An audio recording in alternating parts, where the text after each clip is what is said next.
কাজ করতে চাইলে আমাকে সেই প্রম্পট ইঞ্জিনিয়ারিং যেটা আমি বলেছিলাম তা জানতে হবে। যদি আমরা সেটা না জানি তাহলে কি আমরা কাজটা কিন্তু করতে পারবো না।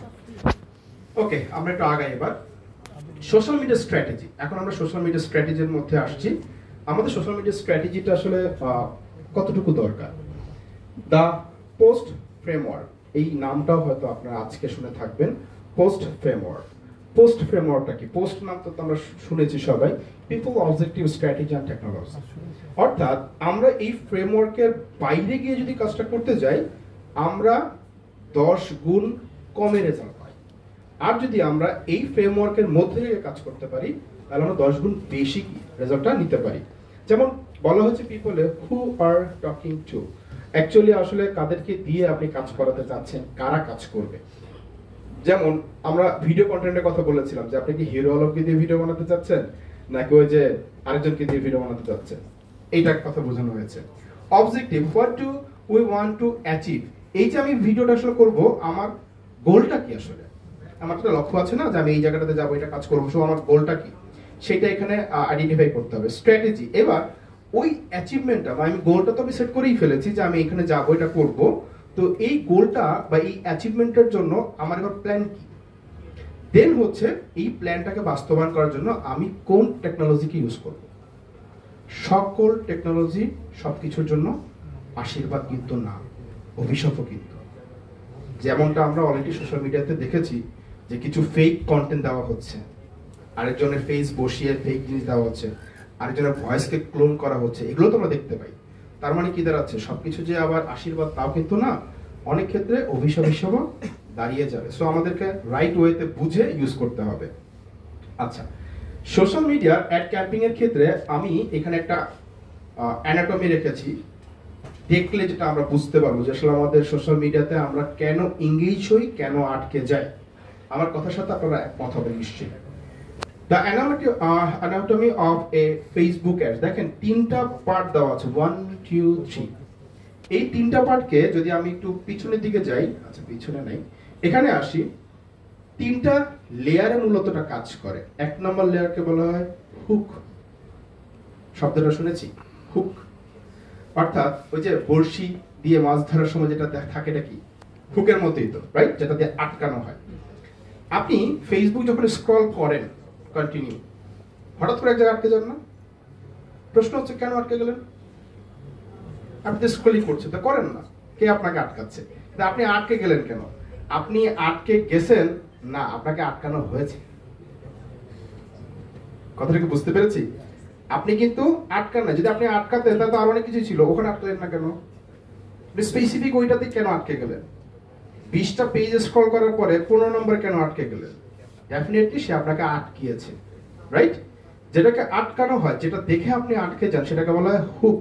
দ্যাট মিনস সেটা একটা টাইটেল হতে পারে, অফার হতে পারে, এমন কিছু একটা যেটা অডিয়েন্সকে ওই জায়গাটাকে ধরে ফেলে। হুকের পরে হচ্ছে গিয়ে আমরা জানি বডি। বডি হচ্ছে এবার মাছের অংশ। আটকে তো গেছেন, ভালো কথা, তো আপনাকে আটকাইছে, এখন একটু জানতে হবে না যে আসলে কি। দেখেন সে কন্টেন্টটাকে এমন ভাবে করে প্রেজেন্ট করেছে, আপনি পুরোটাই কিন্তু দেখেছেন বা পড়েছেন। একটা ভিডিও যদি হয়, ভিডিওটা যদি 10 মিনিটের হয়, আপনি 10 মিনিটই দেখেছেন।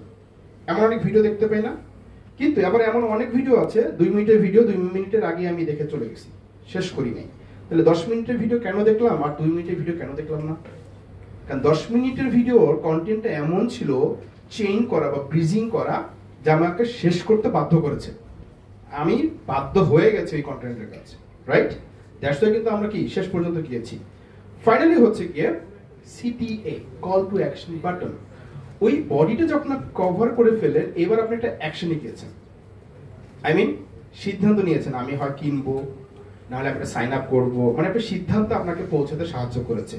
এই 3টার সমন্বয় হচ্ছে আমাদের মূলত একটা প্রোডাক্ট বা সার্ভিস আমরা কি করি, সেল করতে পারি। আপনি যে কোনো পৃথিবীর সবকিছু বিক্রি করা সম্ভব, কাদের কাছে জানেন? মার্কেটারের কাছে।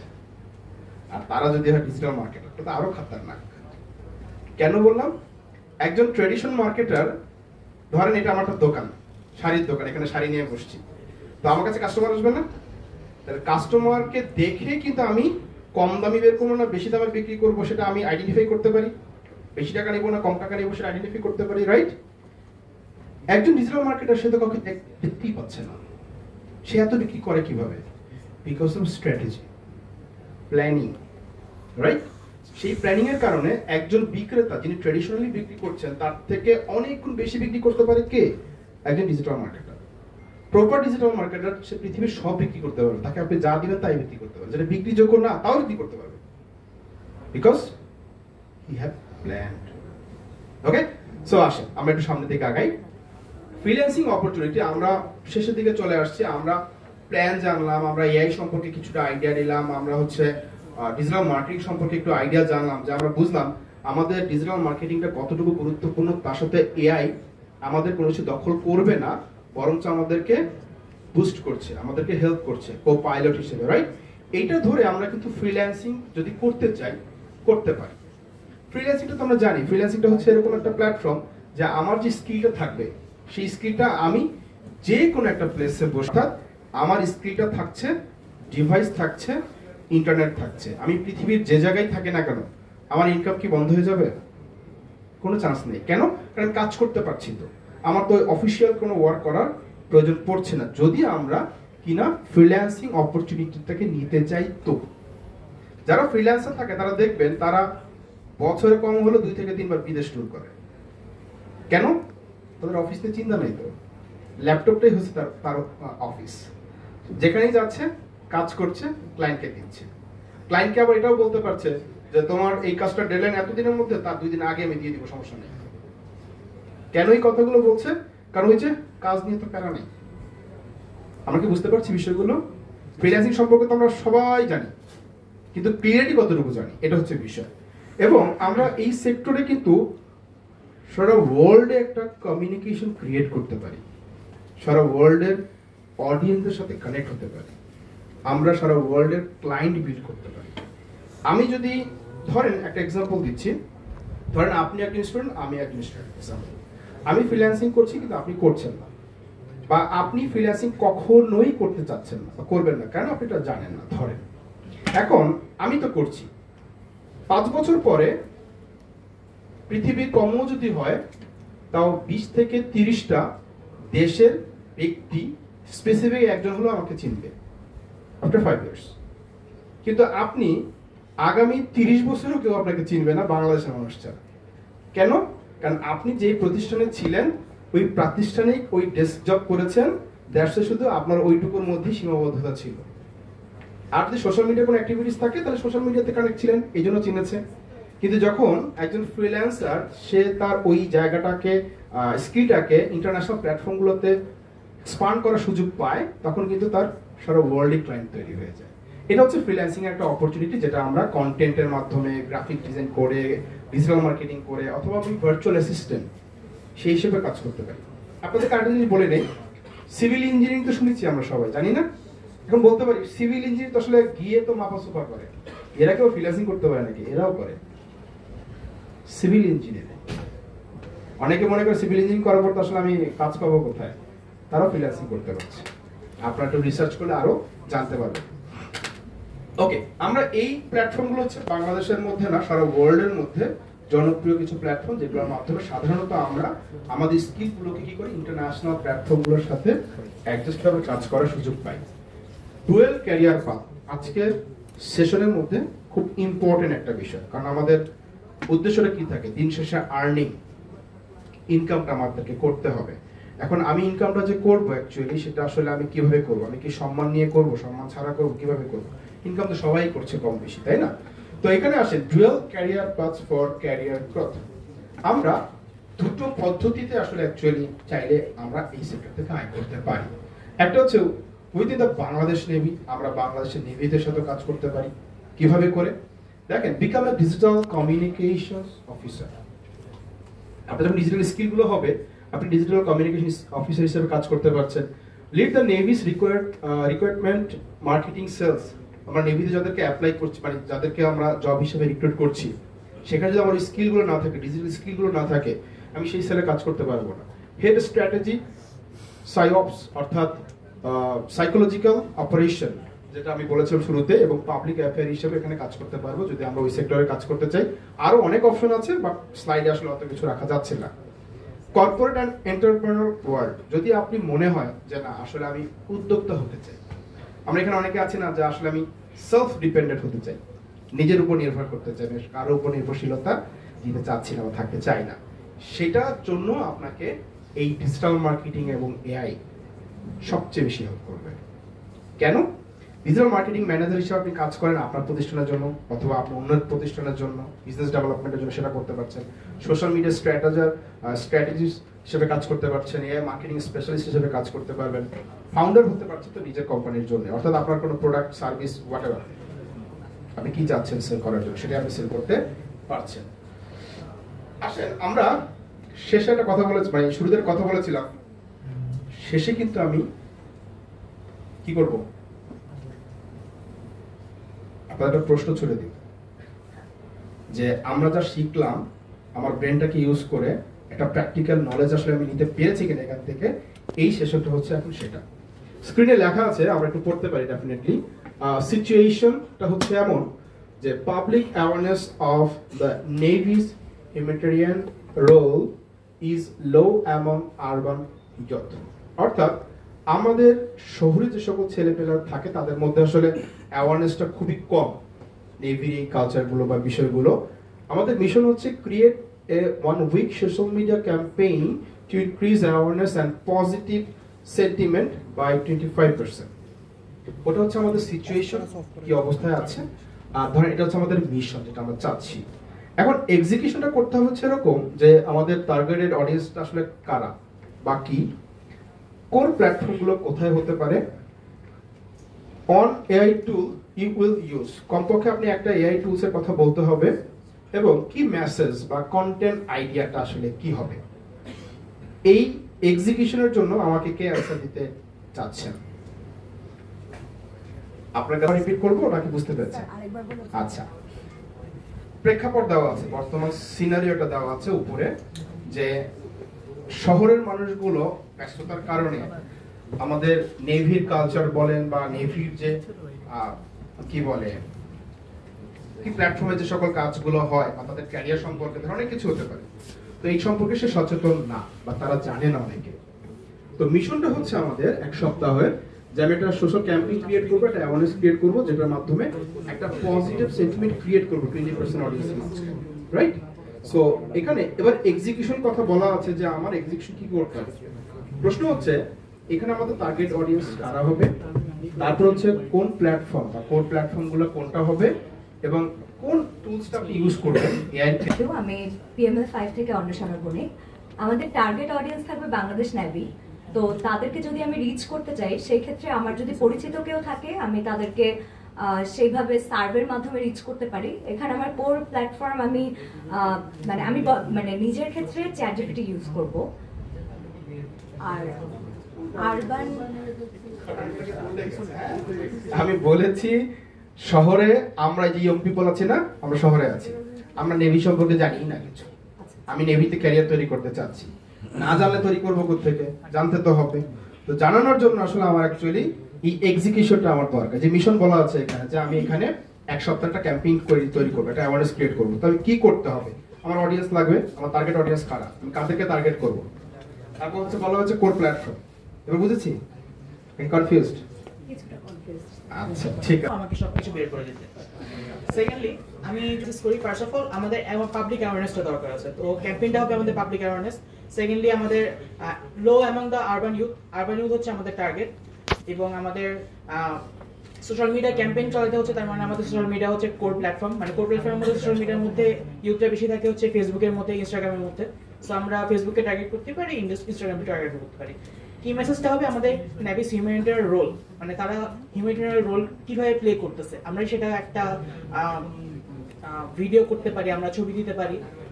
আর আমরা কি ইউজ করতে পারি এআই, সেটা আমরা চ্যাটজিপিটিকে একটা content plan 1 week social media content campaign দিতে পারি, অথবা যেমনিকে আমরা বলতে পারি যে হ্যাঁ এখানে রিসেন্টলি কি কি নেভি হিউম্যানিটেরিয়ান এইড হয়েছে, আমরা সেই অনুযায়ী কিভাবে করতে পারি এক উইকের ক্যাম্পেইনটা, তারা আমাকে সুন্দর মতো একটা প্ল্যান তৈরি করতে পারবে।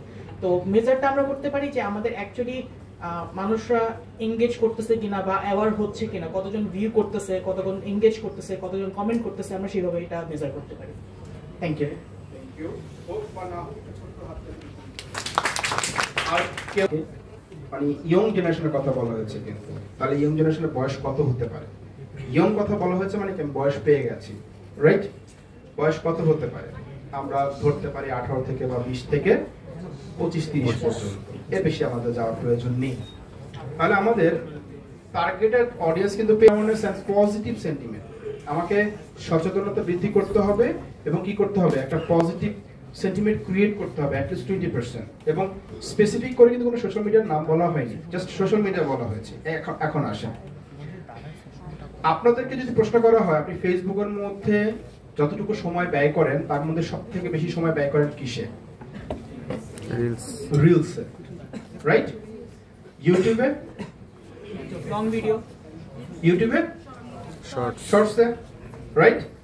আচ্ছা, টিকটক হয়তো অনেকে ইউজ করেন না, আমরা বাদ দিলাম, কারণ টিকটক পৃথিবীতে আসে নাই। আমরা ফেসবুক আর হচ্ছে কি ইউটিউবের মধ্যে থাকি। আমরা অনেকে ইনস্টাগ্রাম ইউজ করি, রাইট? ইনস্টাগ্রামে তো আমরা ভিডিও দেখি, অর্থাৎ আমরা ভিডিও এঙ্গেজমেন্টটাতে বেশি আছি, মানে আমাদেরকে ভিডিও ধরে রাখে, রাইট? আচ্ছা, তাহলে আমাদের কোর প্ল্যাটফর্ম হবে ফেসবুক, ইনস্টাগ্রাম, ইউটিউব। পেয়ে গেছি না? ওকে, এখন আসেন, বলা হয়েছে one AI tool you will use. কমপক্ষে একটা এআই টুল আপনাকে ইউজ করতে হবে। ফার্স্ট অফ অল আপনাকে স্ক্রিপ্ট লেখার জন্য একটা এআই টুলস ইউজ করতে হচ্ছে, রাইট? তার আগে যেটা করতে হবে, স্ক্রিপ্ট লেখার আগে কি করতে হবে, প্ল্যান করতে হবে। এই প্ল্যানটা আপনার মাথা থেকে আগে বের হবে। কারণ কি, এর মধ্যে ইমোশন নাই, আপনার মধ্যে আছে। এর কি ইমোশন আছে? এর ইমোশন তখন আছে যখন আপনি ওকে ইমোশন দেখান, তখন সে আপনাকে ইমোশন রিপ্লাই দিবে। কিন্তু ওর মধ্যে তো সেই ইমোশনটা নাই। এখানে বলা হয়েছে আমি সেন্টিমেন্ট ক্রিয়েট করতে চাচ্ছি 25%, রাইট? ওই অডিয়েন্সের মাঝখান থেকে। তাহলে আমাকে যেটা করতে হবে, এমন কিছু জিনিস দিতে হবে যেন আমাদের এই জেনারেশন বা এই ইয়ুথগুলো নেভির অ্যাক্টিভিটি দেখে তার মধ্যে শিহরিত হয়, সেজন্য চায় আমার ড্রিম হচ্ছে এইটা, আমি কিচ্ছু করবো না, আমি নেভিতে জয়েন করবো। আমার কথা কি বুঝতে পেরেছেন? তাহলে আমার কন্টেন্ট কি হতে হবে, এমন কিছু একটা হতে হবে না, রাইট? ভিডিও হতে হবে না সেটা। এইবার আপনি এআই কে গিয়ে ইউজ করলেন বা এআই কে বলেন যে আমি এবার এটা চাচ্ছি, কারণ আপনি আইডেন্টিফাই করতে পেরেছেন। এবার আসেন কি মেসেজ বা কন্টেন্ট আইডিয়া। এবার এআই কে আপনি কি বলছেন? মনে রাখবেন, যখনই আপনি নেভি সম্পর্কিত তথ্য দিতে যাচ্ছেন, তাদের অ্যাক্টিভিটিস, তাদের পাওয়ার, তাদের কোয়ালিটি এবং তারা দেশের জন্য আসলে কি করছে এবং এটা করার কারণে তাদের অ্যাচিভমেন্ট কি, দিন শেষে সবাই একটা জিনিস চায়, তার অ্যাচিভমেন্ট কি, তাই না? সবাই, প্রত্যেকটা মানুষ, আমরা এখানে যারা আছি, আমি 10 বছর, 20 বছর, 30 বছর, 50 বছর রিটায়ারমেন্ট আফটার, আমার অ্যাচিভমেন্টটা আসলে আমি কি চাই, সেই অ্যাচিভমেন্টে কিন্তু আপনাকে আইডেন্টিফাই করতে হবে এবং ওটাই আপনাকে অডিয়েন্সকে শো করাতে হবে ভিডিওর মাধ্যমে, যার কারণে ওই যে সেন্টিমেন্টের কথা বলা ছিল 25%, এটা আপনি পাবেন, আদরের সুযোগ নাই।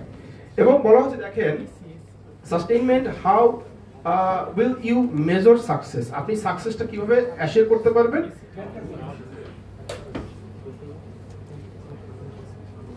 যে how will you measure success, সাকসেসটা আমরা তখন আইডেন্টিফাই করতে পারবো যখন ওই এক উইকের কথা বলেছে, আমরা কিন্তু এক উইক টানা চালাবো না। আমরা কি করব, আমরা 3 দিন অথবা 2 দিন করে চালিয়ে দেখব রেজাল্ট কি দিয়েছে, আউটকাম কি আসছে, দেন ওটাকে অ্যানালাইসিস করে আবার আমি কি করব, অ্যাড ক্যাম্পেইন করব, আবার অ্যানালাইসিস করে অ্যাড ক্যাম্পেইন করব। এভাবেই করে আমার আউটকামটা আসবে, আদারওয়াইজ কিন্তু আসবে না।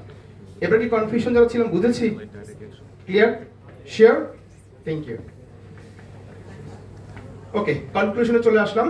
Wait your digital anchor. আমরা আজকে সারাদিন আসলে কি শিখেছি? সারাদিন তো না, যতটুকু সময় পেয়েছি, ডিজিটাল মার্কেটিং স্ট্র্যাটেজিক ইনফ্লুয়েন্সার, তারপর হচ্ছে আমরা এআই যে আমাদের আসলে ফোর্স মাল্টিপ্লায়ার হিসেবে কাজ করে সেটাও আমরা বুঝতে পেরেছি, এবং সোশ্যাল মিডিয়ার রিকোয়ার্স এবং ডিসিপ্লিন স্ট্র্যাটেজি সম্পর্কে আমরা জানলাম, কি করতে পেরেছি, কি করতে পারবো আর কি।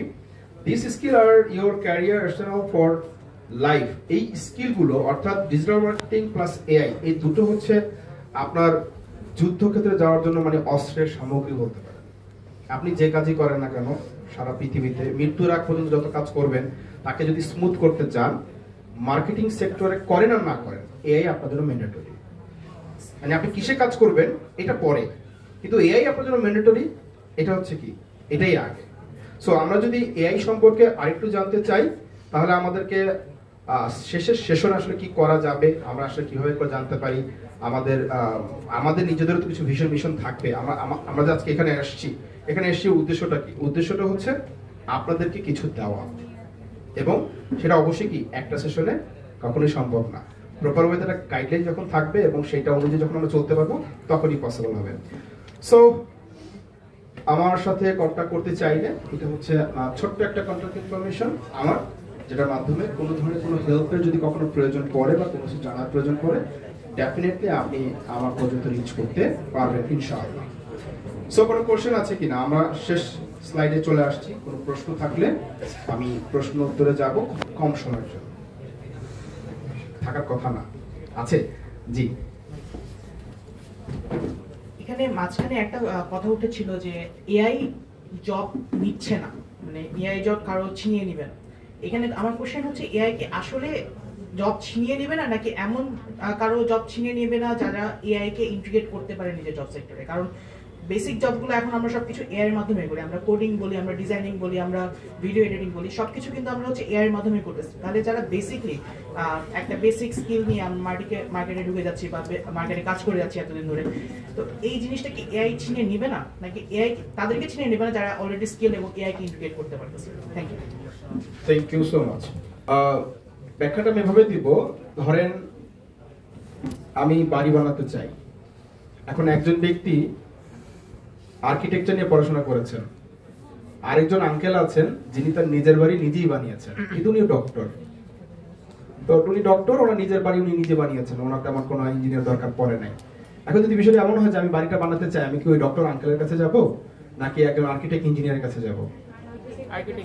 কেন? বিকজ সে প্র্যাকটিক্যাল এবং থিওরিটিক্যাল বোথ নলেজ তার কাছে আছে, রাইট? যিনি বাড়ি বানিয়েছেন আঙ্কেল, ওনার হয়তো বাড়ি বানানোর অভিজ্ঞতা আছে, কিন্তু দুর্ঘটনা ঘটতে পারে এই অভিজ্ঞতা উনি পড়েন নাই, তাই ওনারটা নাই, তাই না? তো আমরা এই যে বেসিক স্কিলের কথা বলেছি না, বর্তমান সময়ে বেসিক নামের এই শব্দগুলো উঠে যাবে আস্তে আস্তে। এই বেসিক স্কিল দিয়ে আপনি কিছুই করতে পারবেন না। বেসিক স্কিল কার আছে জানেন? যে বাচ্চাটার বয়স 10 বছর, ওর বেসিক স্কিল আছে, ও আপনার থেকে ফোন ভালো চালাতে পারে, ও জানে রিলস কিভাবে করে স্ক্রল করতে হয়, ফোন কিভাবে করে অন করতে হয়, অফ করতে হয়। এটাই তো বেসিক স্কিল। সো আমাদের এই বর্তমান সময় বেসিক স্কিল আসলে কোনো দামই নাই, আমাকে প্রফেশনাল হতে হবে, আইদার এক্সপার্ট হইতে হবে। এখন প্রফেশনাল এক্সপার্টটা কি? এক্সপার্ট হচ্ছে একটা বিষয় সম্পর্কে সে একদম গভীরে গিয়েছে, একদম গভীরে গিয়েছে, ওনার এটা সম্পর্কেই উনি জানে, আর কিছুই জানেন না, এটাকে আমরা এক্সপার্ট বলি। আর প্রফেশনাল কি? উনি গভীরে যায় নাই, উনি বিস্তীর্ণ এলাকা জুড়ে গিয়েছেন। আমি যদি, যেহেতু নেভির ক্লাস তো মানে নেভির প্ল্যাটফর্মে তো নৌকা, সমুদ্র, জাহাজ এগুলো নিয়ে কথা বলি। তো যদি আপনি জাহাজে যান, তো জাহাজের সমুদ্রের মধ্যে যাচ্ছেন, তাহলে সমুদ্রের গভীরতাও আছে, বিস্তীর্ণ অঞ্চল আছে, রাইট? গভীরতাকে বলা হচ্ছে এক্সপার্ট, বিস্তীর্ণ অঞ্চলকে বলা হচ্ছে প্রফেশনাল। তার মানে আপনি অনেক কিছু জানতে চাচ্ছেন নাকি একটা বিষয় অনেকখানি জানতে চাচ্ছেন? যদি আমাকে প্রশ্ন করা হয় তাহলে কোনটা আমরা করব? আমাকে যদি প্রশ্ন করে কেউ, আমি যেটা করি, আমি এক্সপার্ট না, আমি প্রফেশনাল।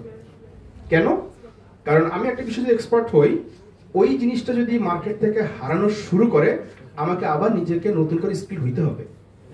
আমি তো আস্তে আস্তে বুড়ো হয়ে যাবো, বয়স হয়ে যাবে, তাহলে আমার ওই বুড়ো বয়সে আবার নতুন করে স্কিল দেওয়ার সময় থাকবে?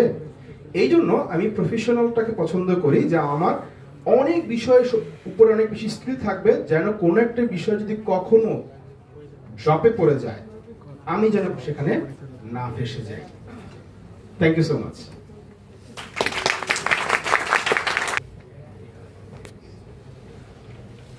So everyone, give him a big round of applause. Dear guest, sorry for the inconvenience.